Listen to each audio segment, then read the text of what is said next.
नमस्कार दोस्तों। आज पादप जगत की दूसरी क्लास है जिसमें अपन ब्रायोफाइटा और टेरिडोफाइटा के बारे में जानने वाले हैं। इससे पहले वाली क्लास में अपन ने थैलोफाइटा यानी कि शैवाल के बारे में बहुत अच्छे से अध्ययन किया। आज अपन दो टॉपिक मेनली पकड़ेंगे, एक तो ब्रायोफाइटा और एक टेरिडोफाइटा। इन दोनों की कंप्लीट इंफॉर्मेशन आज की क्लास में आपको मिल जाएगी और अगली क्लास जो आएगी उसमें अपन जिम्नोस्पर्म और एंजियोस्पर्म पढ़ेंगे और उसके साथ पादप जगत वाले चैप्टर को फिनिश कर देंगे। ठीक है, तो आज दूसरी क्लास है, एक क्लास इसकी और आएगी जिसमें अपन लास्ट में जो दो बचे हुए हैं जिम्नोस्पर्म और एंजियोस्पर्म उनको कवर करेंगे। ठीक है, तो सबसे पहले अपन ब्रायोफाइटा पढ़ेंगे। ठीक है, और उसके बाद अपन टेरिडोफाइटा पढ़ेंगे। पहले क्या पढ़ेंगे? ब्रायोफाइटा। ब्रायोफाइटा जो पादप हैं उनके क्या क्या लक्षण हैं, उनकी क्या क्या फीचर हैं, उनकी क्या क्या प्रॉपर्टी हैं, उनके कौन कौन से एग्जाम्पल हैं, वो सारी चीज़ें जो एनसीईआरटी के अंदर दे रखी हैं। आप इसके बाद मिला लेना एनसीईआरटी, एक भी आपको लाइन बाहर से नहीं दिखेगी। ठीक है, तो 100% पूरी एनसीईआरटी कवर होगी और इसके साथ ही बहुत ही अच्छे से मैं आपको लिंक करते हुए सारे कैरेक्टर बहुत अच्छे से आपके दिमाग में घुसा दूंगा। अब इसमें थोड़ा सा आपको ये लग सकता है कि इसमें रटने वाली चीज़ें ज़्यादा हैं, क्योंकि इसके जो पादपों के जो कैरेक्टर हैं वो आपको याद रखने पड़ेंगे कि भाई ब्रायोफाइटा जो पादप है तो उसके क्या क्या कैरेक्टर हैं, क्या क्या लक्षण हैं, वो अपन को याद ही रखने पड़ेंगे, है ना। कि भाई इनके अंदर जननांग कैसे होते हैं, इनके फिर एग्जाम्पल वो भी रखने पड़ेंगे अपन इसको। तो अपन उसमें कर कुछ नहीं सकते, बस रटना ही पड़ेगा, सिंपल सी बात। ठीक है, एग्जाम्पल जो है वो रटना पड़ेगा। बाकी जहाँ पे कंसेप्ट आएंगे, जहाँ पे चीज़ें समझने लायक होगी, वहाँ पे हम बिल्कुल अच्छे तरीके से समझेंगे। ठीक है, उसमें कोई दिक्कत नहीं। तो सबसे पहले अपन स्टार्ट करते हैं ब्रायोफाइटा। क्या पढ़ेंगे? ब्रायोफाइटा। ब्रायोफाइटा वाले जो प्लांट्स हैं सबसे पहले आते हैं थैलोफाइटा और थैलोफाइटा के बाद आता है ब्रायोफाइटा। मतलब ब्रायोफाइटा थैलोफाइटा से तो कुछ ज्यादा क्या होगा, एडवांस प्रकार का होगा, है ना। जैसे जैसे हम आगे बढ़ते जाएंगे, थैलोफाइटा, फिर ब्रायोफाइटा, फिर टेरिडोफाइटा, फिर जिम्नोस्पर्म, फिर एंजियोस्पर्म, तो ये प्रिमिटिव से एडवांस की तरफ अपन जा रहे हैं, है ना। उनके अंदर एडवांस मतलब ये थोड़ा सा ब्रायोफाइटा जो है वो थैलोफाइटा से तो एडवांस होगा। अब अपन देखते हैं क्या। देखो, सबसे पहले जो थैलोफाइटा के पादप थे हमने उसमें आवास देखा, बिल्कुल आवास देखा। थैलोफाइटा का आवास क्या था? मुख्यतः वो जलीय थे। मुख्यतः क्या थे? जलीय। एक मिनट, हाँ, मैं बात कर रहा था कि जो थैलोफाइटा के सदस्य हैं हमने देखा वो मुख्यतः जलीय यानी कि जल के अंदर रहते थे।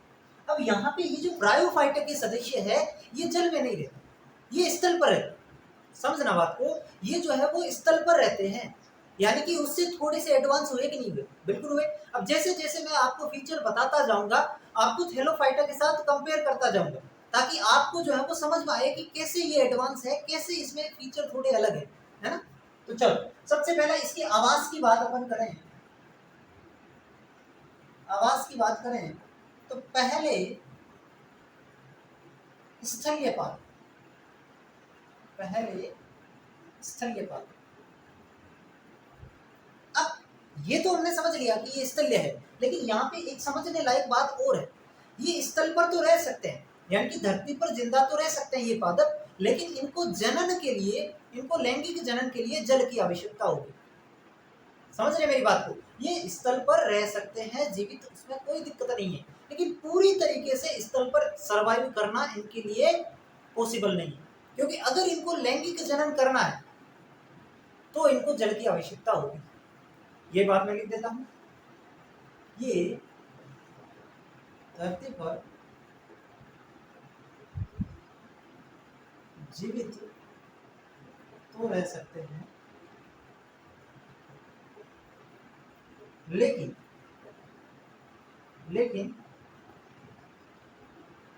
लैंगिक जनन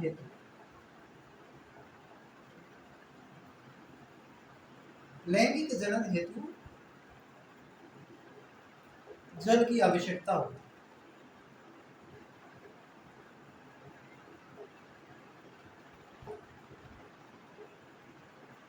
जल की आवश्यकता होती है, यानी कि स्थल पर भी रहते हैं और जल में भी रहेंगे, और जो स्थल और जल दोनों में रहते हैं उसको क्या कहते हैं? उभयचर। उसे क्या कहते हैं? उभयचर। जैसे कि अपन ने जंतु जगत में पढ़ा एम्फीबियंस या उभयचर, तो वो जल में भी रह सकते हैं, स्थल पर भी रह सकते हैं। वैसे ही ये पादप जल और स्थल दोनों जगह पर रहते हैं। इसलिए इन्हें क्या कहा जाता है, इसलिए ब्रायोफाइटा को, इसलिए इन्हें पादप जगत का उभयचर कहते हैं। पादप जगत का उभयचर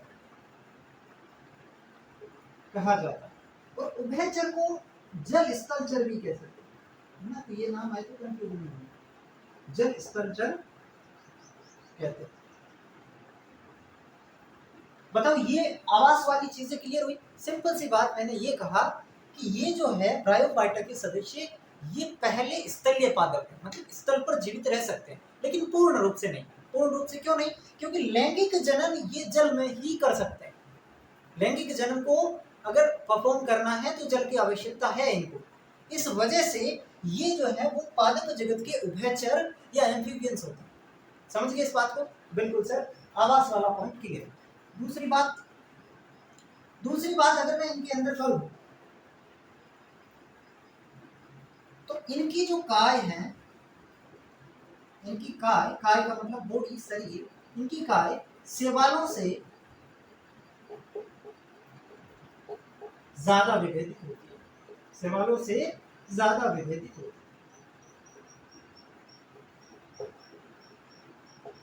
क्योंकि इनमें जड़, तना व पत्तियों जैसी संरचनाएं पाई जाती हैं, लेकिन वास्तविक जड़, तना व पत्तियों का अभाव।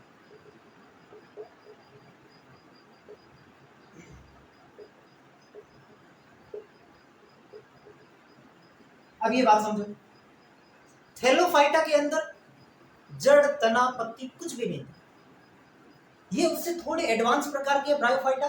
तो इनमें जो है वो, ये तो बात हम समझ गए कि शैवालों से तो थोड़ी ज्यादा तो विभेदित होगी।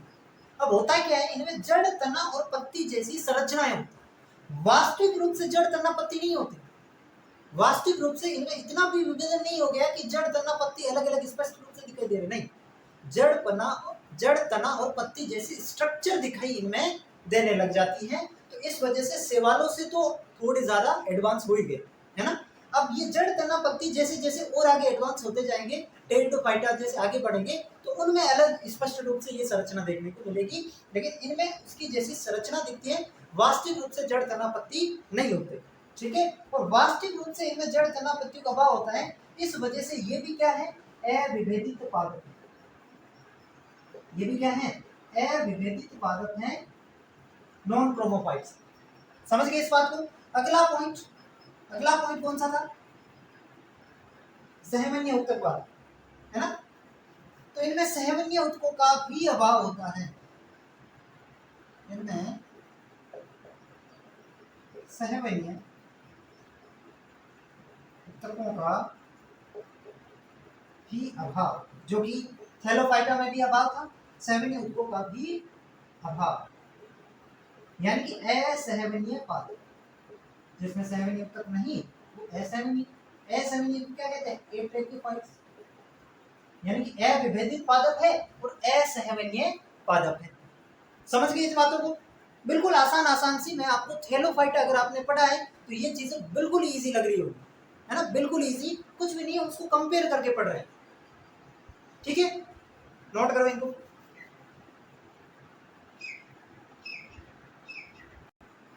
एक चीज और लिख लो इसमें, यहाँ पे हमने लिखा ना कि जड़, तना और पत्ती जैसी संरचना होती है। तो जड़ की जो संरचना होती है, जड़ जैसी संरचना, उसको मूलाभास कहते हैं। जड़ जैसी संरचना जो होती है इसके अंदर ब्रायोफाइटा में, उसको अपन कहते हैं मूलाभास। मूलाभास, इसका संधि विच्छेद करेंगे, क्या बनेगा, मूल प्लस आभास। क्या बनेगा, मूल प्लस आभास, दीर्घ संधि हो जाएगी। तो यहाँ पे जो मूल है उसका आभास हो रहा है, सत्य प्रकार की मूल नहीं, बस आभास हो रहा है, मूलाभास। इंग्लिश में इसको कहते हैं राइजोइड्स, ठीक है। और ये जो राइजोइड्स या मूलाभास हैं, ये आपका एक कोशिकीय भी हो सकता है, और बहुकोशिकीय भी हो सकता है। ठीक है, ये जो राइजोइड्स हैं ये एक कोशिकीय भी हो सकता है और बहुकोशिकीय भी हो सकता है। ठीक है, लिखो इनको, मिटा दो। चल, अभी तक जितनी बातें लिखी आई होप आप समझ गए होंगे। अब कुछ बातें और करते हैं इसके बारे में।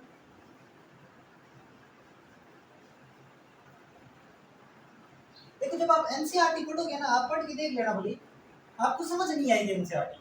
अगर आपने पहले पढ़ रखा है तो आ सकती है, लेकिन अब पहली बार सीधे एनसीईआरटी को टेक करोगे ना, नहीं समझ पाएगी, है ना, क्योंकि उसमें प्रॉपर नहीं दे रखा सीक्वेंस। आपको खुद को समझना पड़ेगा, और आपने नहीं पढ़ी है तो समझ नहीं सकते होगी, इसकी बात है, इसमें कोई बड़ी बात नहीं। अगली अपन इसकी बात करें तो इनकी जो मुख्य काय होती है, इनकी मुख्य काय एगुणित व युग्मोद्भिद होती है। युग्मोद्भिद होती है। अब याद करो थैलोफाइटा, उसमें भी क्या थी, युग्मोद्भिद थी, उसमें भी युग्मोद्भिद थी। बीजाणुद्भिद अवस्था केवल युग्मनज के द्वारा, जाइगोट के द्वारा दर्शाई जाती है। इसमें भी मुख्य काय कैसी है, युग्मनोद्भिद, युग्मोद्भिद या गैमेटोफाइटा। इसमें बीजाणुद्भिद अवस्था भी होती है, लेकिन वो इसके ऊपर होते हैं, युग्मोद्भिद के ऊपर डिपेंड रहती है। स्वतंत्र रूप से बीजाणुद्भिद अवस्था इसमें नहीं मिलती। जो बीजाणुद्भिद अवस्था मिलेगी वो युग्मोद्भिद के ऊपर पोषण के लिए डिपेंड रहेगी, निर्भर रहेगी। ठीक है, तो इनमें मुख्य काय एगुणित और युग्मोद्भिद होती है। बीजाणुद्भिद अवस्था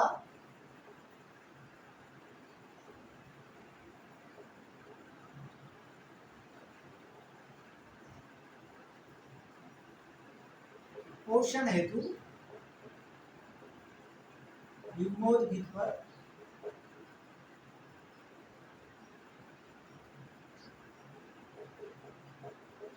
निर्भर रहती है, निर्भर रहती है।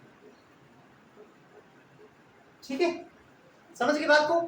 मुख्य काय युग्मोद्भिद, बीजाणुद्भिद अवस्था क्या रहेगी, इसके ऊपर रहेगी, युग्मोद्भिद के स्वतंत्र रूप से इसका अस्तित्व नहीं है। यानी कि अभी तक कौन डोमिनेट कर रही है, गैमेटोफाइटिक स्टेज, है ना, स्पोरोफाइटिक स्टेज अभी तक नहीं आई इन पादप में। अब अगर हम बात करें इनके लैंगिक जननांग की, तो जो लैंगिक जननांग होते हैं वो होते हैं बहुकोशिकीय, बहुकोशिकीय व जैकेट युक्त। अब थैलोफाइटा के साथ कंपेयर करो, थैलोफाइटा में जो लैंगिक जननांग थे वो एक कोशिकीय और जैकेट रहित थे। एक एक्सेप्शन था कारा, जिसमें बहुकोशिकीय और जैकेट युक्त था, लेकिन यहाँ पे लैंगिक जननांग बहुकोशिकीय और जैकेट युक्त है। ठीक है, अब यहाँ पे आपको एक चीज ये ध्यान में रखनी है, इनमें जो लैंगिक जननांग होते हैं ना, इनमें जो लैंगिक जननांग होते हैं वो कैसे होते हैं, अगुणित होते हैं। ये भी ध्यान में रख लेना, लैंगिक जननांग अगुणित होते हैं। और लैंगिक जननांग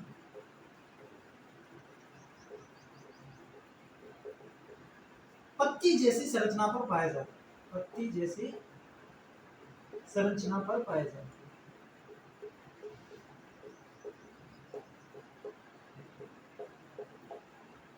पत्तियों जैसी संरचना होती है, उसके ऊपर ये लैंगिक जननांग पाया जाता है। ठीक है, अब यहाँ पे जो नर जननांग होगा उसका नाम है एंथ्रीडियम, जो कि थैलोफाइटा में भी यही था, शैवाल में भी एंथ्रीडियम।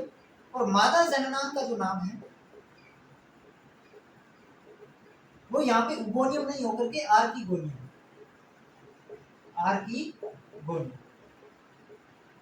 ठीक है, आर्किगोनियम। वहां पे थैलोफाइटा में जो मादा जननांग था उसका नाम उगोनियम था, लेकिन यहाँ पे क्या है, आर्किगोनियम। इसलिए ये पहले आर्किगोनियोट्स हैं, ये भी लिखना, ब्रायोफाइटा पहले आर्किगोनियट्स, क्योंकि सबसे पहले आर्किगोनियम किस में आए, ब्रायोफाइटा में। ये पहले आर्किगोनियट्स व पहले एम्ब्रियोफाइट, ये भी इसके साथ लिखो, पहले जो एम्ब्रियोफाइट है ना वो भी यही है, पहले एम्ब्रियोफाइट। ठीक है, डन।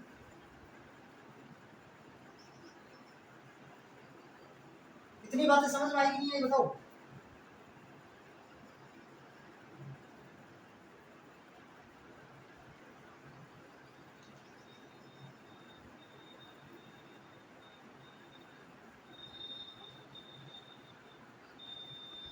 इतनी बातें समझ में आ गई?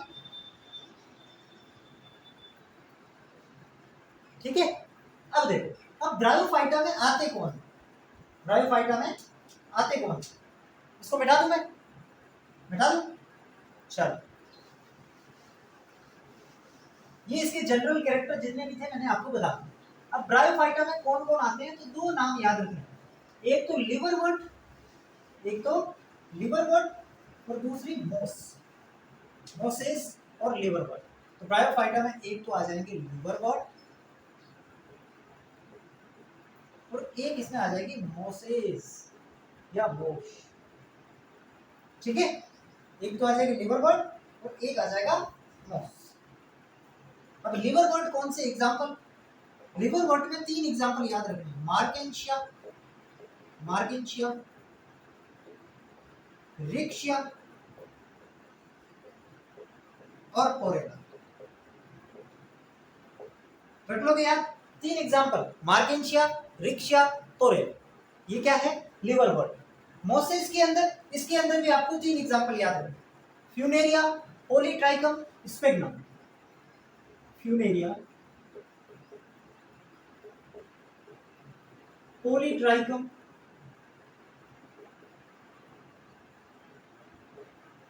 और स्पेग्नम, ये तीनों मोस है। ये 6 एग्जांपल इसमें आपको याद रखने हैं। ब्रायोफाइटा जिसमें 2 चीज है, एक लिवरवर्ट एक मोसेस। लिवरवर्ट और मोसेस। मोसेस किस में आते हैं? ब्रायोफाइटा में। फर्न किस में आती है? टेरिडोफाइटा। कंफ्यूज नहीं होना इनमें, है ना? अच्छे से मैं चीजें आपको बिल्कुल शॉर्ट बता रहा हूँ, बहुत अच्छे से, ताकि आप उनको याद रख पाओ, है ना? इतनी भी शॉर्ट नहीं है, जब आप एनसीईआरटी देखोगे तो एनसीईआरटी से तो ज्यादा ही मिलेगी, लेकिन इस तरीके से बता रहा हूँ ताकि आपके दिमाग में एकदम छप जाए। ठीक है, चलो, लिवरवर्ट और मोस एग्जांपल। लिवरवर्ट के अंदर मार्केंशिया, रिक्शिया, पोरेला और मोसेस के अंदर फ्यूनेरिया, पॉलीट्राइकम और स्पेग्नम। ठीक है, अब एक चीज हमने देखी थी ना कि जो राइजोइड्स होते हैं, राइजोइड्स, राइजोइड्स क्या होते हैं? मूलाभास। इसमें हमने कहा कि ये एक कोशिकीय भी हो सकते हैं और बहुकोशिकीय भी हो सकते हैं। तो एक कोशिकीय किसमें होते हैं? लिवरवर्ट। लिवरवर्ट जो है इसमें राइजोइड्स एक कोशिकीय होते हैं। और इसमें कैसे होते हैं? बहुकोशिकीय। ये बात भी क्लियर भाई? हमने वहां पे लिखा कि राइजोइड्स जो है वो एक कोशिकीय बहुकोशिकीय दोनों प्रकार के हो सकते हैं ब्रायोफाइटा।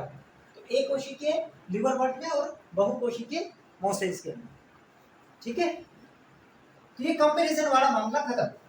अब हमें क्या देखना है? मार्केंशिया के बारे में कुछ चीजें, कुछ फैक्ट है, कुछ पोरेला के बारे में है, कुछ स्पेग्नम इनके बारे में जो फैक्ट है वो अपन जानेंगे। ठीक है,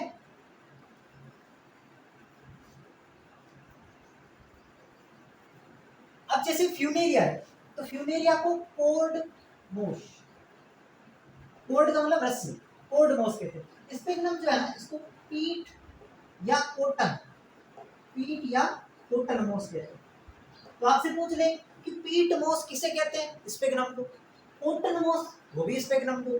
कोर्ड मोस फ्यूनेरिया को। तो ये इनके कॉमन नेम जरूर याद रखना। अब इसको पीट मोस क्यों कहते हैं, कोटन मोस क्यों कहते हैं, ये भी चीज अपन देखेंगे। ठीक है, ये भी चीज अपन बिल्कुल अच्छे से देखेंगे, उसमें कोई दिक्कत नहीं। पहले इसको लिख लो आप।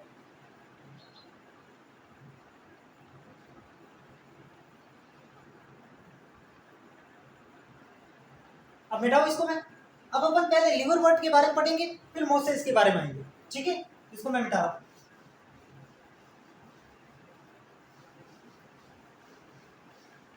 अब लिवरवर्ट के बारे में अपन को पढ़ना है।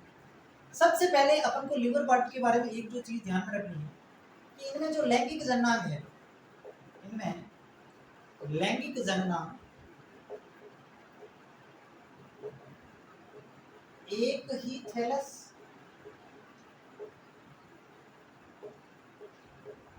वृक्षीय, समझाओ अभी, एक ही थैलस पर या अलग अलग थैलस मार्केंशिया, अलग अलग थैलस पर हो सकता है। ये बात कितने लोगों को समझ में आई बताओ, ये बात कितने लोगों को समझ में आई? सिंपल सी बात है कि लिवर वर्ट के अंदर जो लैंगिक जननांग होते हैं, वो लैंगिक जननांग हो सकता है दोनों, नर जननांग और मादा जननांग एक ही थैलस पर हो, या फिर हो सकता है कि नर जननांग अलग थैलस पर और मादा जननांग अलग थैलस पर, दोनों कंडीशन देखने को मिल सकती है। तो लैंगिक जननांग एक ही थैलस पर, यानी कि नर और मादा जननांग दोनों एक ही थैलस पर मिले, ये कंडीशन किसमें देखने को मिलती है? रिक्शा में। ये कंडीशन है रिक्शा में। और अलग अलग थैलस पर, यानी कि नर जननांग के लिए अलग थैलस, मादा जननांग के लिए अलग थैलस, तो वो कंडीशन किसमें देखने को मिलती है? मार्गिंशिया। ये बात रखिए, समझ गए? पहली बात समझ गए। दूसरी बात,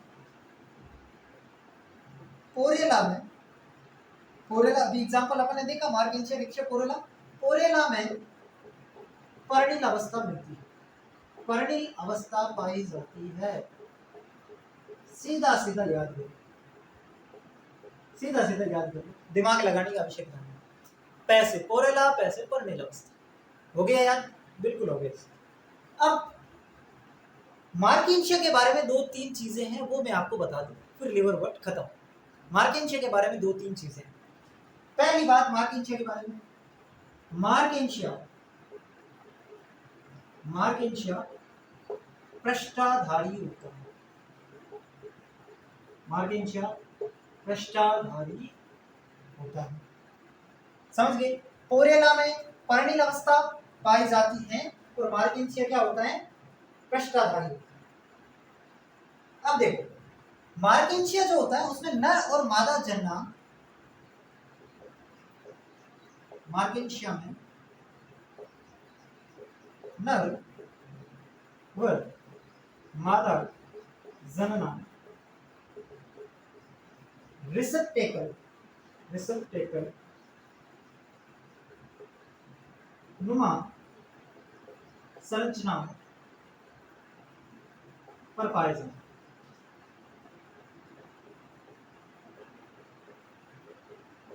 जिन्हें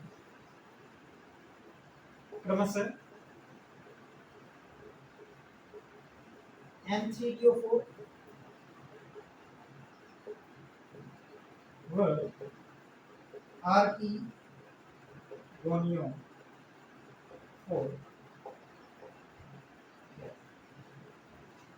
ये बात समझ आई नहीं आई? समझा दे तो।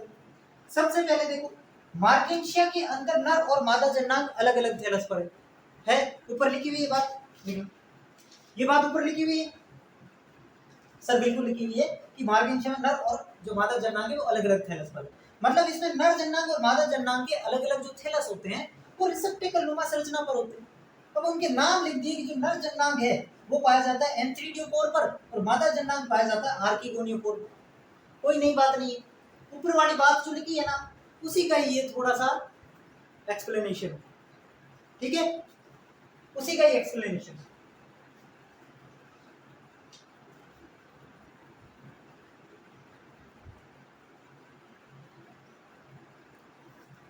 एक बात और लिखो मार्किंशिया के बारे में, मार्किंशिया में बीजाणु परिकिरणन के लिए, बीजाणु परिकिरणन हेतु सुविक्षिप्त संरचना पाई जाती है, सुविक्षिप्त संरचना पाई जाती है। तो उसे क्या नाम दिया जाता है? इलेटर, ELATOR, इलेटर, ठीक है? समझ गए इतनी बातों को?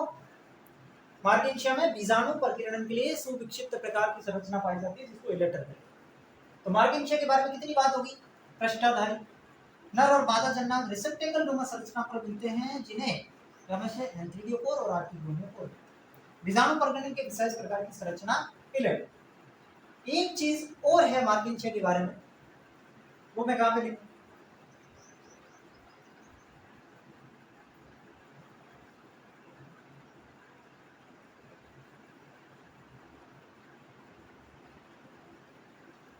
ये मिटा दूं, ये भी मिटा दूं, यहां पर आप इसके जस्ट नीचे लिखना, ठीक है, जस्ट नीचे। मार्किंशिया में, मार्किंशिया की डोर्सल सतह पर एक हरी बहुकोशिकीय, हरी बहुकोशिकीय तंतु में विकास संश्लेषण,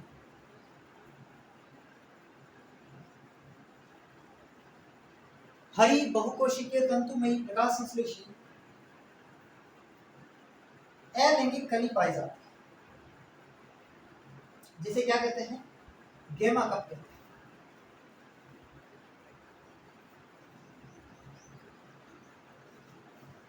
इतना लिख लो बस, पूरा नहीं।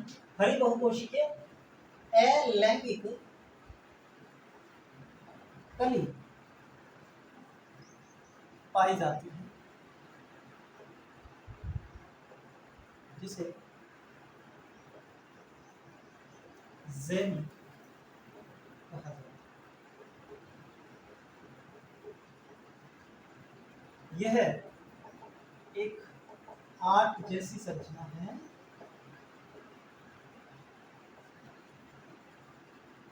जो बीच में से टूटकर नए मार्किंशिया का निर्माण करता है।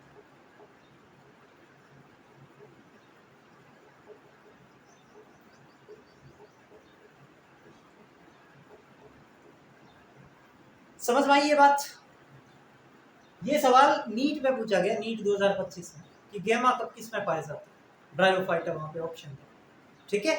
तो यहाँ पे ये जो मार्किंशिया होता है ना, इस मार्किंशिया की डोर्सल सतह पर एक अलैंगिक कली होती है। अलैंगिक कली का मतलब ये इसके अलैंगिक जनन में या कायिक जनन में भाग लेती है, ये उसके अलैंगिक जनन में भाग लेती है। एक आर्ट जैसी संरचना होती है जो बीच में से टूटकर दो नए मार्किंशिया बना देती है, ठीक है, समझ गए? तो ये था मार्किंशिया के बारे में ओवरऑल। इतनी चीजें समझ पाए कि नहीं बताओ?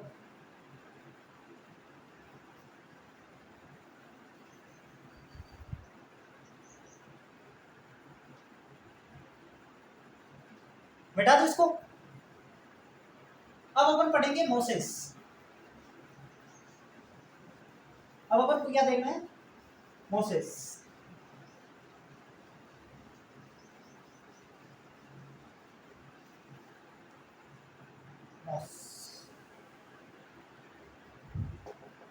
मोस की अगर मैं बात करूं तो इनकी काय लिवर वर्ट से ज्यादा विभेदित होती है, क्योंकि ये लिवर वर्ट से बाद में आते हैं तो एडवांस हो जाएंगे। इनकी काय लिवर वर्ट से ज्यादा विभेदित होती है, ज्यादा विभेदित होती है। एक एग्जांपल तो अपने देख लिया कि राइजोइड्स, उसमें एक कोशिकीय होता है, इसमें बहुकोशिकीय होता है, ठीक है। दूसरी बात, इनमें बीजाणुद्भिद जो अवस्था है, बीजाणुद्भिद अवस्था वो तीन भागों में बटी होती है, फूट, सीटा और कैप्सूल। कैप्सूल जिसको हिंदी में कहते हैं संपुट। फूट, सीटा और संपुट बीजाणुद्भिद अवस्था फूट, सीटा और कैप्सूल में विभाजित होती है,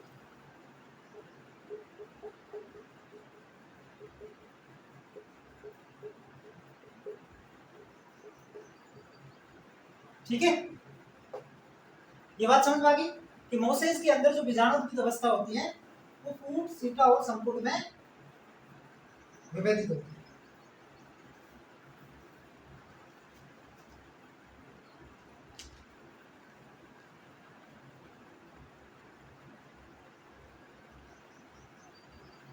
अगली बात अगर मैं बताऊं तो इनमें बीजाणु प्रकीर्णन हेतु, बीजाणु प्रकीर्णन हेतु जो संरचना मिलती है उसको कहते हैं पेरिस्टोम।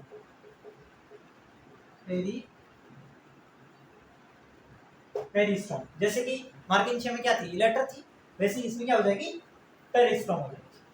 ठीक है, अब एक बात सुनो, मोसेस के अंदर जो बीजाणु होते हैं, जो स्पोर होते हैं, वो सीधे युग्मोद्भिद अवस्था में नहीं बदलते भाई। इसका जो जीवन चक्र होता है उसमें लिवरवर्ट है जैसे, तो लिवरवर्ट के अंदर स्पोर आया और स्पोर से सीधा क्या बन गया, युग्मोद्भिद, है ना। स्पोर बना, बीजाणु बना, और बीजाणु से सीधी युग्मोद्भिद अवस्था, युग्मोद्भिद अवस्था जो भी, ठीक है। लेकिन मोसेस के अंदर क्या होता है, मोसेस के अंदर बीजाणु बना, बीजाणु से सीधा युग्मोद्भिद नहीं बनेगा, उसके बीच में दो स्टेज हो रहा है, प्राइमरी प्रोटोनिमा स्टेज और प्राइमरी प्रोटोनिमा से सेकेंडरी प्रोटोनिमा, समझ गए। इसके अंदर प्राथमिक प्रोटोनिमा और सेकेंडरी प्रोटोनिमा स्टेज आती है। तो सवाल आ जाए कि प्रोटोनिमा अवस्था किसमें देखने को मिलती है, मोसेस में, ठीक है। यही बात मैं यहाँ पे लिख रहा हूँ कि मोसेस में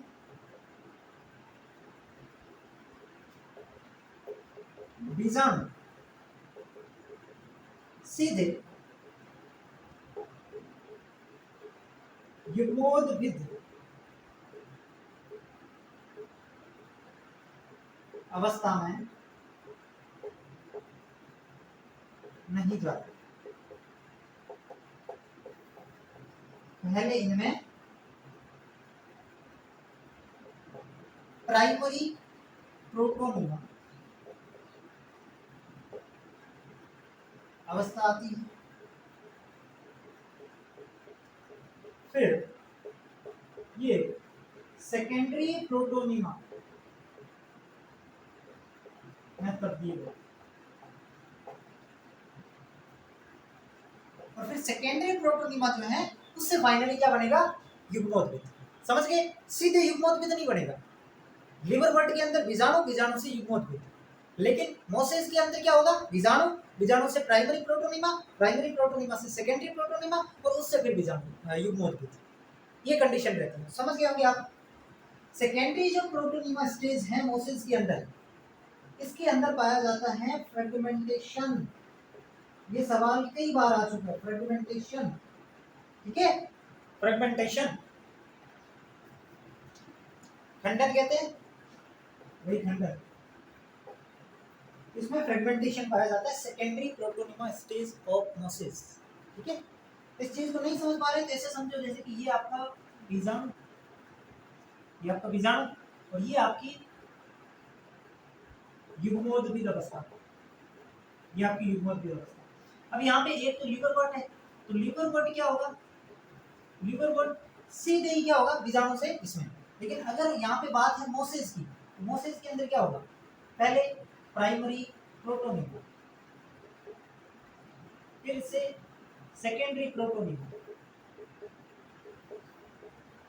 और सेकेंडरी प्रोटोनिमा फाइनली इसमें बदलेगी, तो ये मोसेस के अंदर ये होगा, समझ गए, ये बात है।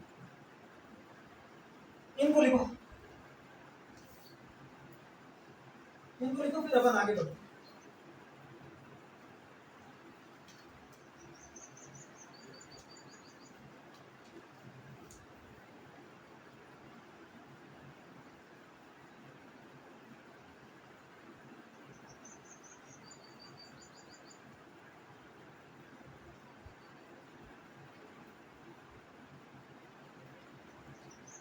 बैठा दो, चलो अब अपन पढ़ेंगे ब्रायोफाइटा का आर्थिक महत्व, ब्रायोफाइटा का आर्थिक महत्व। लेबर सिस्टम के सिलेबस में दे रखे पादपों का आर्थिक महत्व, वो अलग से मैं नहीं पढ़ाऊंगा, क्यों, क्योंकि देखो वैसे एक वीडियो डाला हुआ है, लेकिन फिर भी अब जैसे कि मैंने आपको थैलोफाइटा पढ़ाया, सेवाल पढ़ाया, तो उसमें सेवाल का आर्थिक महत्व बताए, बिल्कुल बताए। ब्रायोफाइटा पढ़ा, इसमें भी बता, टेरिडोफाइटा बताऊंगा, जिम्नोस्पर्म बताऊंगा, एंजियोस्पर्म बताऊंगा, तो यही तो होते हैं पादप, और इनका आर्थिक महत्व अपन इनके साथ कर रहे हैं, तो फिर उनको अलग से करने से क्या फायदा होगा, है ना, जो सिलेबस में अपन के दे रखा लेबल सिस्टम में, तो वो आप देख के डरे नहीं, वो ऑलरेडी आपका कवर हो रहा है। जंतुओं का आर्थिक महत्व है, जंतुओं में कवर हो गया, ठीक है, समझो। अपन पढ़ रहे हैं ब्रायोफाइटा का आर्थिक महत्व। देखो ब्रायोफाइटा का आर्थिक महत्व अगर मैं बात करूं तो ये मृदा अपरदन को रोक देते हैं। मृदा अपरदन रोक, कैसे रोकेंगे? जो मोसेस है, मोसेस जमीन पर ग्रीन कारपेट का निर्माण कर देते हैं। ये चीज आपने देखी होगी, ग्रीन कारपेट का निर्माण कर देते हैं। कई जमुना बोलते हैं ऐसा कुछ, है ना। वो जो ग्रीन ग्रीन लेयर अपन को दिखाई देती है जमीन पे, वो मोसेस की होती है। तो अगर वो जम गई तो मिट्टी कहाँ से उठेगी, है ना। तो इस वजह से ये मृदा अपरदन को रोकने का काम करते हैं, ठीक है। दूसरी बात, नंगी चट्टानों पर मृदा का निर्माण कर देते हैं। नंगी चट्टानों पर मृदा का निर्माण, यानी कि प्राथमिक उपनिवेशक की तरह काम करते हैं। प्राथमिक उपनिवेशक, एक तो लाइकेन जो अपन ने पढ़ा था, और एक ये ब्रायोफाइटा जो कि आपके प्राथमिक उपनिवेशक यानी कि पायोनियर कम्युनिटीज के तौर पे काम करते हैं, ठीक है। अब देखो, अब एक चीज अपन ने पढ़ी थी, स्पेगनम। स्पेगनम एक मोश है। स्पेगनम को हमने क्या कहा भाई, एक तो इसको पीट मोस कहते हैं। पीट मोस क्यों कहते हैं? क्योंकि ये जो है ना, ये मोस अम्लीय व दलदली इलाकों में वृद्धि करती है, और इसके कार्बोनीकरण से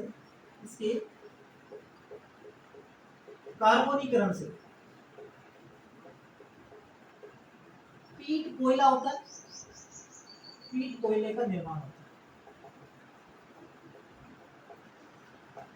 इस वजह से पीट मोस कहते हैं। तो सर इसको कॉटन मोस भी तो कहते हैं। हाँ बिल्कुल कहते हैं कॉटन मोस। क्यों कहते हैं? क्योंकि जो प्रथम विश्व युद्ध हुआ, प्रथम विश्व युद्ध के दौरान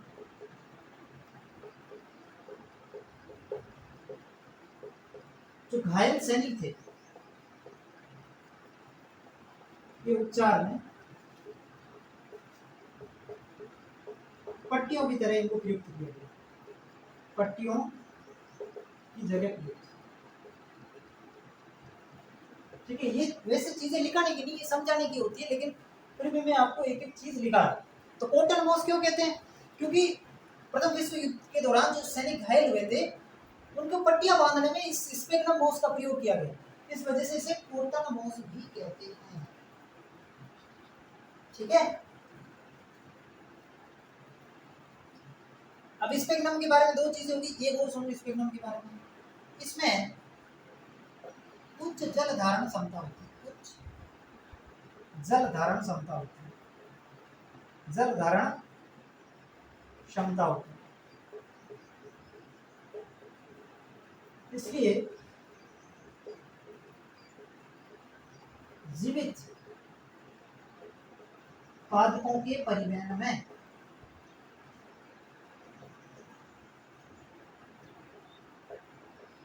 इसका प्रयोग होता है, इसका उपयोग किया जाता है।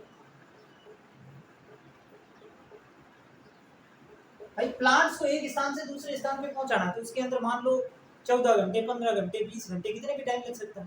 तब तक तो वो प्लांट जल करके राख हो जाएगा, है ना। तो इसके अंदर स्पेगनम डाल देते हैं, इसमें बहुत सारा पानी होता है, तो उससे उसको पानी मिलता रहेगा, ठीक है। इसलिए इसका प्रयोग किया था। ये था स्पेगनम के बारे में।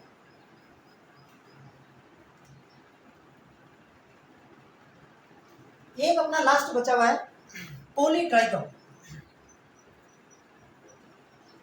पॉलीट्राइकम ये भी एक मोस थी।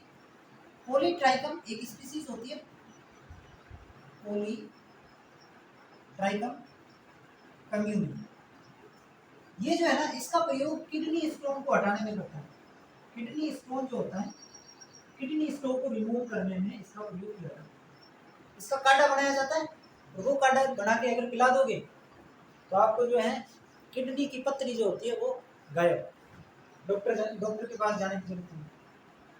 अब मैंने ट्राई किया नहीं, किसी को करना हो तो कर सकते हैं, ठीक है। तो ये थे इसके आर्थिक महत्व। आगे समझ,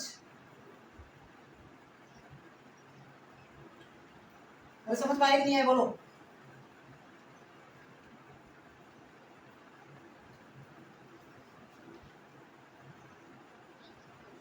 आगे ना, चलो फिर आगे बढ़ते हैं।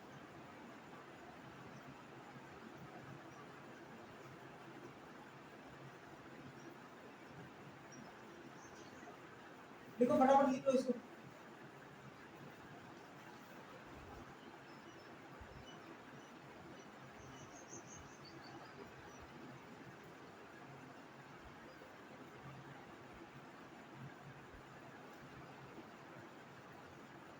ठीक है, अब अपना ब्रायोफाइटा कंप्लीट है, ब्रायोफाइटा कंप्लीट। अब क्या पढ़ेंगे, अब पढ़ेंगे टेरिडोफाइटा।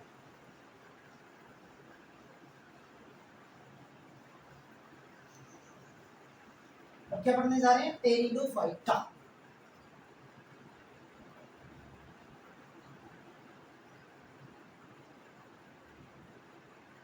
टेरिडोफाइटा, अब टेरिडोफाइटा जो है वो ब्रायोफाइटा से ज्यादा एडवांस होगी, इनके अंदर कुछ अलग स्पेशल फीचर होंगे, एडवांस प्रकार के फीचर होंगे।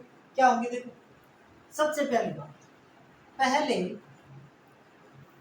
सफल स्तरीय पाद, पहले सफल स्तरीय पाद। वहां पे हमने क्या लिखा, पहले स्तरीय पाद। ये क्या है, पहले सफल स्तरीय पाद। क्यों, क्योंकि वो सफल नहीं थे, उनको लैंगिक जनन के लिए जल चाहिए, इनको आवश्यकता नहीं है, ये पूरी तरीके से धरती पर जीवित रह सकते हैं, इसलिए इनको कहते हैं पहले सफल स्तरीय पाद। ठीक है, चलो ये होगी पहली बात। दूसरी बात, इनकी का सत्य प्रकार की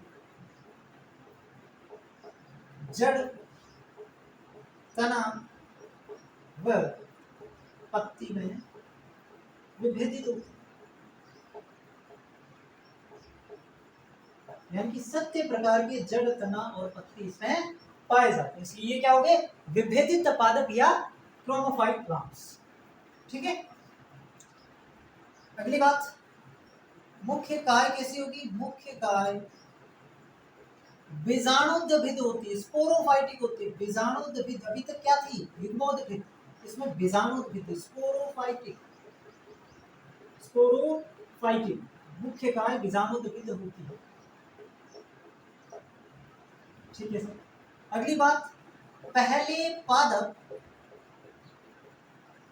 जिनमें रंभ तंत्र विकसित हुआ, जिनमें रंभ तंत्र, स्टील सिस्टम। ये रंभ तंत्र क्या होता है, ये भी मैं आपको बताऊंगा, तो बताऊंगा जब अपन चैप्टर पढ़ेंगे एनाटॉमी, उसमें उत्तक तंत्र, द्वितीयक वृद्धि, वो ये टॉपिक अपने सिलेबस में, तो उस समय में बता दूंगा। पहले पादप जिनमें रंभ तंत्र विकसित हुआ,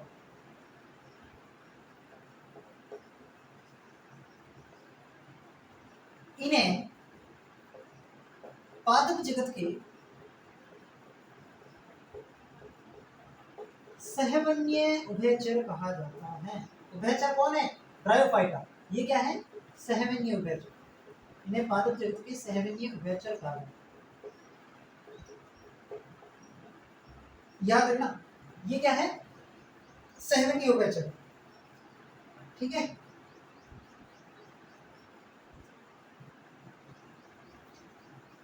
ये है सहवन्य उभयचर।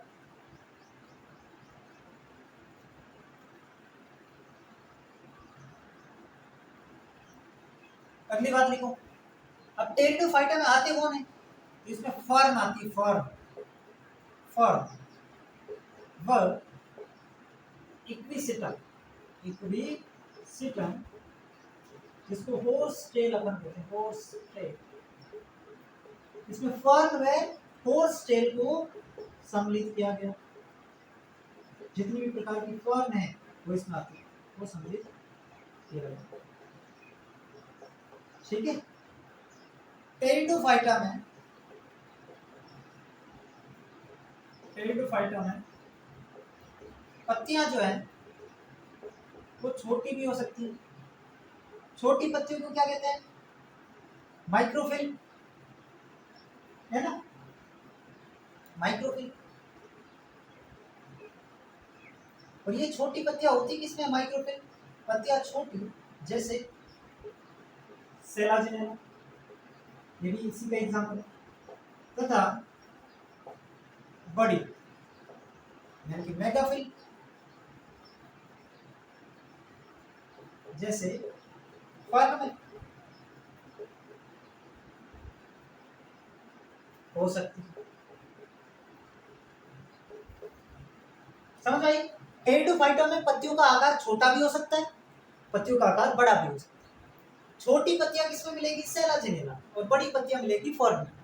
ठीक है, अगली बात, फर्न की पत्तियों की वजह से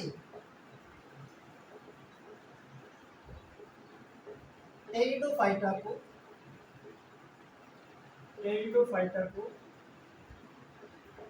पादप जगत का सरीसृप, ठीक है,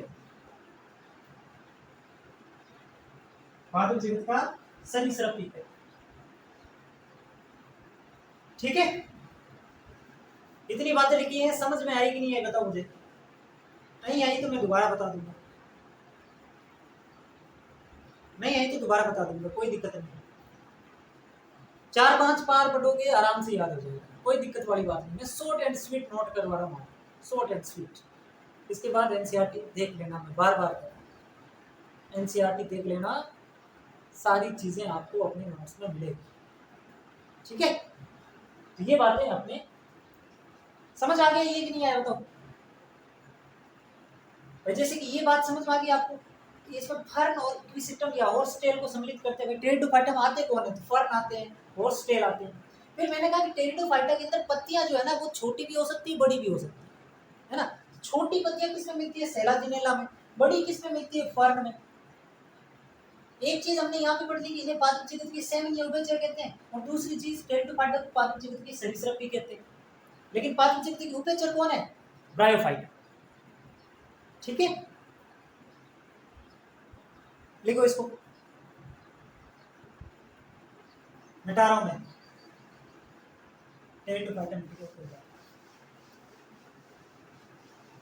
इतने कैरेक्टर आपको समझ आए तो वो आगे लिखा, नहीं आए तो भी लिखा, मुझे तो लिखा नहीं, तुम याद करो नहीं करो वो आपकी मर्जी। अगली बात, इनमें जो जननांग होते हैं वो पत्तियों पर पाए जाते हैं। टेरिडोफाइटा में जननांग पत्तियों पर पाए जाते हैं। तो इन पत्तियों को अपन कहते हैं स्पोरोफिल, हिंदी में कहते हैं बीजाणु पर्ण। समझ गए? तो टेरिडोफाइटा में लैंगिक जननांग पत्तियों पर पाए जाते हैं, इनको स्पोरोफिल या बीजाणु पर्ण कहते हैं। अब ये स्पोरोफिल दो प्रकार का होता है, माइक्रो स्पोरोफिल जिसपे नर जननांग मिलेगा जिसको अपन पूंधानी कहते हैं, एंथ्रीडियम कहते हैं, और मेगा स्पोरोफिल जिस पर स्त्री धानी मिलेगी जिसको अपन आर्किगोनियम कहते हैं। समझ गई बात को? लिख दूं इसमें लैंगिक जननांग, इसमें मतलब समझ रहे हो तुम? टेरिडोफाइटा इसमें लैंगिक जननांग पत्तियों पर पाए जाते हैं, पत्तियों यानी कि लीव्स, नॉट हस्बैंड। इसमें लैंगिक जननांग पत्तियों पर पाए जाते हैं जिन्हें बीजाणु पर, इंग्लिश में बात करूं तो स्पोरोफिल, स्पोरोफिल, ठीक है, जिन्हें बीजाणु पर्ण कहा जाता है। ये दो प्रकार के होते हैं, दो प्रकार के होते हैं। कौन? स्पोरोफिल। कौन कौन से दो प्रकार? Micro sporophyll, mega sporophyll. Micro sporophyll पे इस पर पूधानी, पूधानी को कहते हैं एंथ्रीबियम, ठीक है। इस पर पूधानी प्रेजेंट रहती है और इस पर स्त्री धानी, यानी कि आर्किगोनी, ठीक है। समझ गए,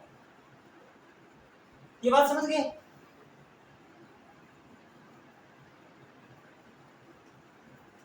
अब एक बात और सुनो,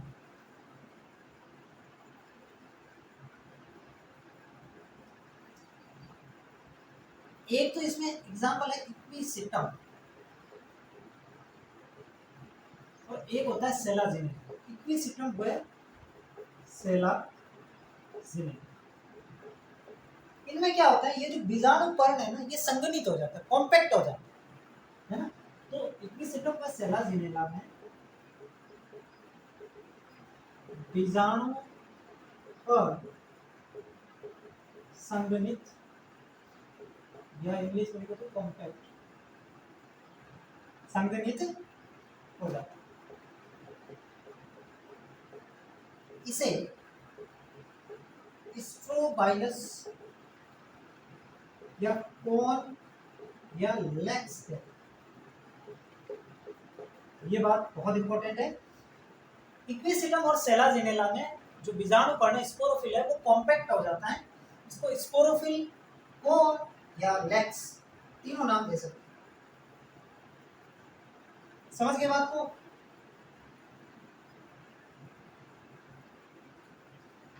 अगली पॉइंट, अगला पॉइंट, नोट अगली पॉइंट। ज्यादातर टेरिडोफाइट, ज्यादातर टेरिडोफाइट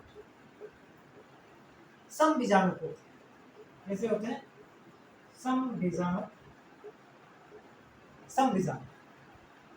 ज्यादातर टेरिडोफाइट क्या होते हैं, समबीजाणु होते हैं। कौन कौन से थे समबीजाणु, इक्विसिटम, लाइकोपोडियम, ठीक है, ड्रायोप्टेरिस, ये सारे ज्यादातर टेरिडोफाइट समबीजाणु होते हैं। ज्यादातर लिखा है मतलब कुछ क्या होंगे समबीजाणु, लेकिन कुछ विषम बीजाणु होते हैं। कुछ क्या होते हैं, विषम बीजाणु। अब विषम बीजाणु कौन से हो जाएंगे, सेलाजिनेला और साल्विनिया, सेलाजिनेला और साल्विनिया, ये आपके विषम बीजाणु थे, ठीक है। अरे समझ में आया कि नहीं आया बोलो। ज्यादातर टेरिडोफाइटा समबीजाणु, लेकिन कुछ विषम बीजाणु। समबीजाणु के एग्जांपल कौन से, इक्विसिटम, लाइकोपोडियम, ड्रायोप्टेरिस, टेरिस। और विषम बीजाणु में सेलाजिनेला और साल्विनिया। लिख लिया।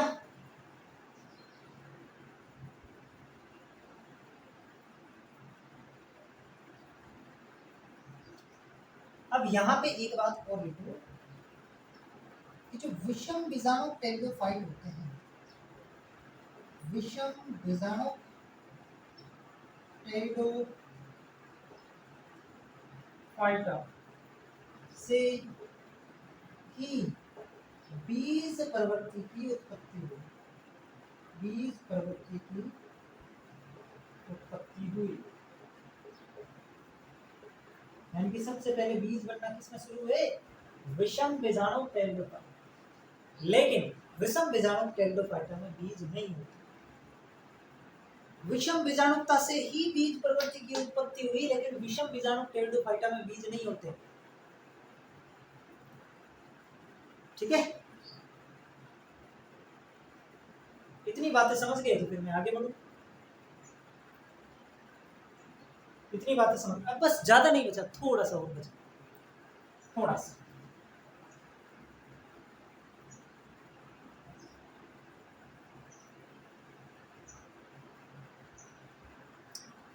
लिखो इसको, लिखो, मिटाओ इसको। अब अपन देखेंगे कि इनमें जनन कैसे होता है, ठीक है। टेरिडोफाइटा दो प्रकार के होते हैं, सम बीजाणु भी होते हैं, विषम बीजाणु भी होते हैं। इनमें जनन कैसे होता है?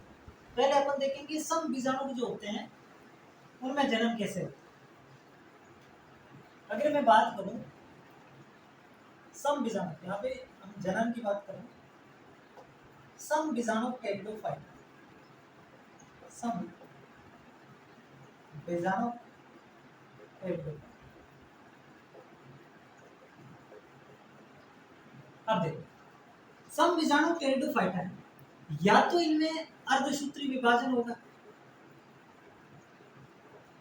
या फिर इनमें क्या होगा, समसूत्री विभाजन, है ना। या तो अर्धसूत्री विभाजन से जनन करेंगे या समसूत्री विभाजन से जनन करेंगे।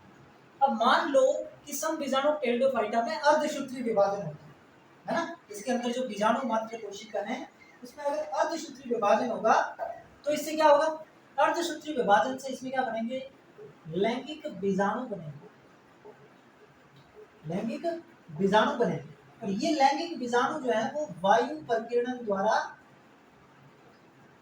इनका वायु द्वारा प्रकीर्णन होता है, तो फिर ये नम व ठंडे और छायादार इलाकों में वृद्धि करते हैं, छायादार इलाकों में वृद्धि करते हैं। यानी कि सिंपल सा प्रोसेस, सम बीजाणु टेरिडोफाइटा में अगर अर्धसूत्री विभाजन हुआ तो इससे आपके लैंगिक बीजाणु बनेंगे।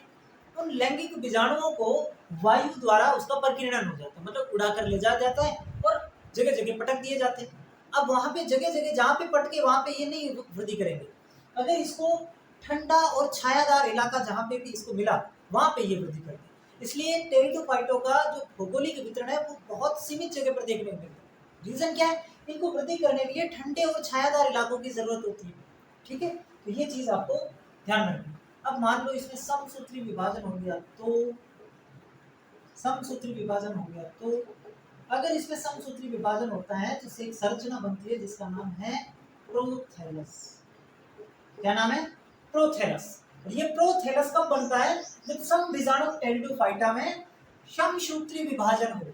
सम बीजाणु टेरिडोफाइटा में क्या हो, समसूत्री विभाजन हो, ठीक है, तब ये प्रोथैलस बनती है। अब ये प्रोथैलस क्या है, प्रोथैलस क्या होता है, तो प्रोथैलस के बारे में जानो। प्रोथैलस जो है ये तंतुमयी बहुकोशिक हरित, ठीक है, तंतुमयी बहुकोशिकीय हरित प्रकाश संश्लेषी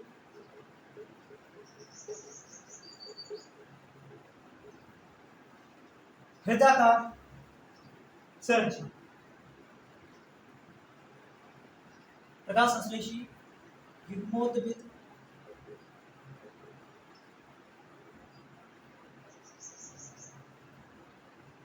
हृदयाकार संरचना। ये इस प्रोथैलस के बारे में याद है। ये जो प्रोथैलस है ना, इसी के अंदर नर और मादा जननांग होते हैं। प्रोथैलस के अंदर ही क्या होंगे, नर और मादा जननांग इसी के अंदर पाए जाते हैं और इसमें ही नर व मादा जननांग पाए जाते हैं, जिससे नर व मादा युग्मकों का निर्माण होता है।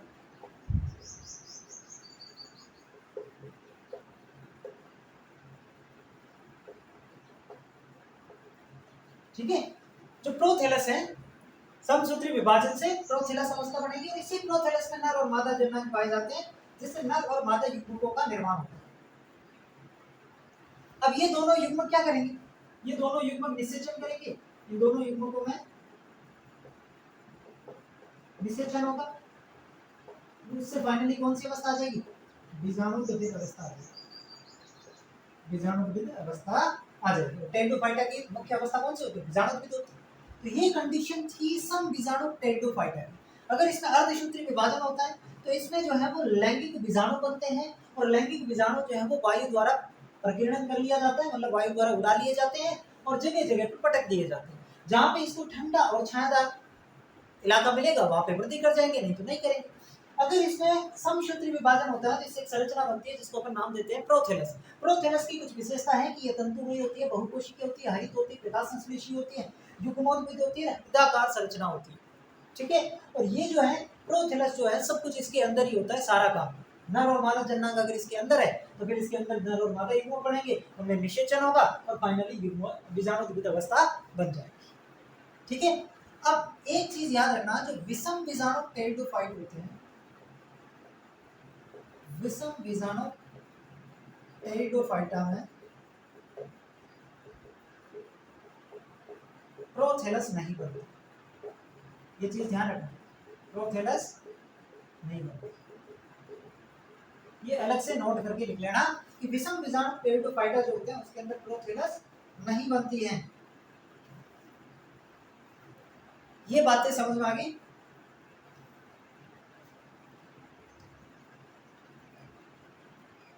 ये बातें समझ में आ गई आपको?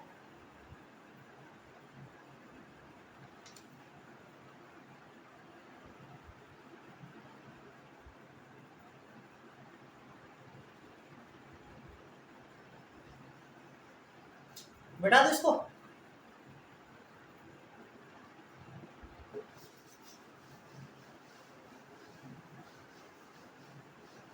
अब अपन टेरिडोफाइटा का वर्गीकरण करें। टेरिडोफाइटा का वर्गीकरण,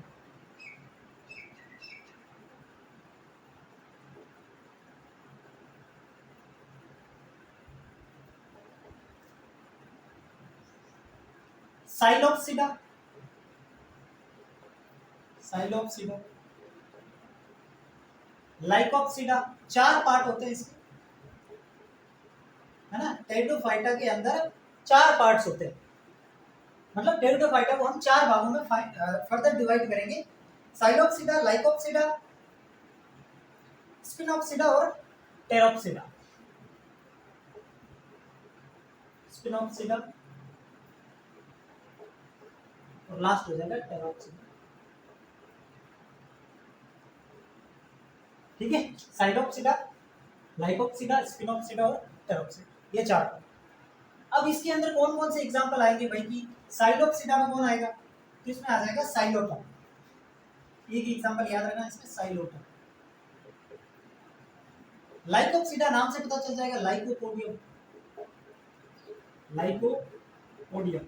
लेकिन केवल एक लाइकोपोडियम ही नहीं होता है, इसके अलावा जो आपका सेलाजिनेला होता है वो भी इसका एग्जांपल है, सेलाजिनेला। ठीक है, ये एनसीईआरटी में दे रखा है, आप देख लेना।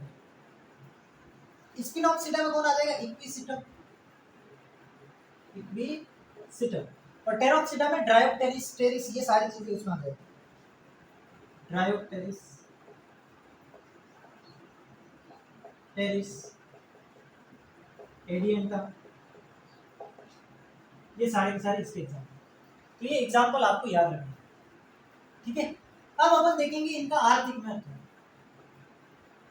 आर्थिक महत्व तो फिर बाद में देखेंगे, कुछ फैक्ट देख लेते हैं। जैसे कि जो ये एडियंटम है ना, एडियंटम, एडियंटम, इसको घुमक्कड़ फर्न कहते हैं, घुमक्कड़ फर्न।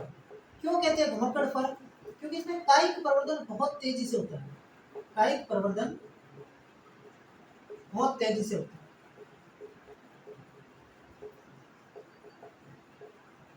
ना, इसलिए ये आगे से आगे बढ़ता जाता है, इसलिए इसे कहते हैं घुमक्कड़ फर्न। एडियंटम को घुमक्कड़ फर्न और मेडन हेयर फर्न भी कहते हैं, दोनों नाम इसी के, मेडन हेयर फर्न। ठीक है, दूसरी अपन बात करें एजोला।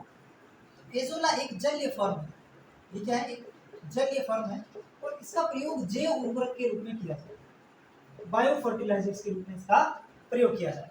तो ये एक प्रकार से इसका क्या हो गया? आर्थिक महत्व हो गया कि भाई जो एजोला फर्न होती है उसका प्रयोग जैव उर्वरक के रूप में किया जाता है।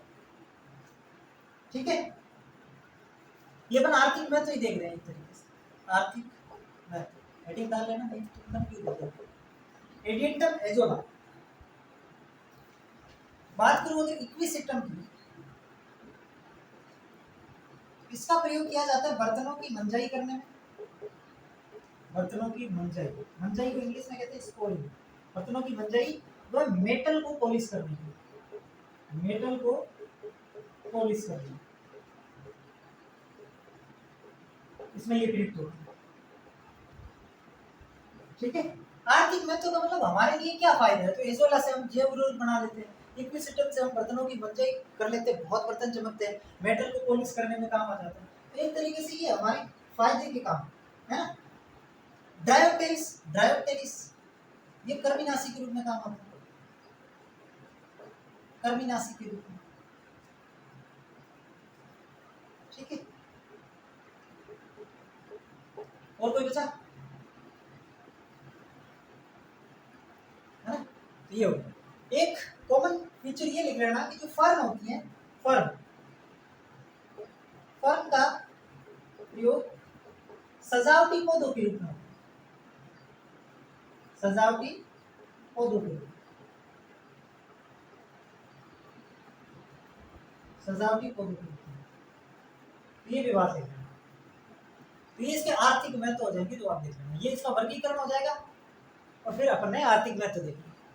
ठीक है, तो ये था आपका टेरिडोफाइटा जो कंप्लीट हो गया। ब्रायोफाइटा पढ़ लिया, टेरिडोफाइटा पढ़ लिया, सारा कुछ पढ़ लिया जितना हमें पढ़ना था। अब आपको समझ में आ गया, बढ़िया बात है, वैसे आ जाना चाहिए, नहीं आया रट लो। ठीक है, कुछ लोग कहते हैं कि ये तो रटने का बोल रहा है, ये कर रहे हैं, क्या करोगे बताओ।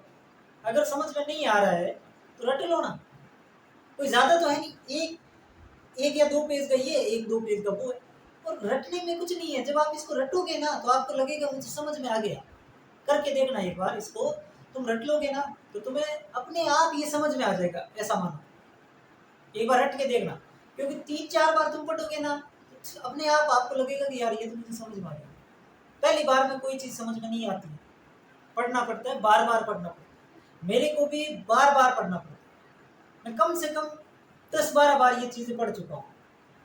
लेकिन मैं जब क्लास लेता हूँ तो उससे पहले एनसीईआरटी, नोट्स, आरबीएससी, सारी चीज़ों को एक जगह लिखता हूँ सीक्वेंस में, एक बार फिर से रिवाइज मारता हूँ और फिर क्लास में आता हूँ। ठीक है, कि मैं यकीन नहीं हो तो बता दो,